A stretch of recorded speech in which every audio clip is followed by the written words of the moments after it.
And giving thanks for those things he's yet to do. I have come to the understanding that no man looks up to God and say, God help me. That God does not show up for. Psalm 20 verse 1 to 2 says, in times of trouble, may the Lord answer your cry. May he send you help from the sanctuary and strengthen you from Jerusalem.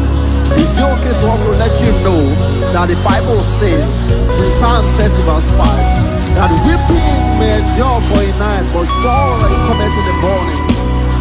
Can we pour our hearts cry unto him that is able to do exceedingly abundantly above all that we ask or think, according to the power that worketh in us? Because we know that if he doesn't help us, no one will. The Bible also further says in Psalm 55 verse 22 that cast your burden upon the Lord and he shall sustain thee. Is it okay to say after me that, oh Lord, you are my last hope on earth. Please come with your full power and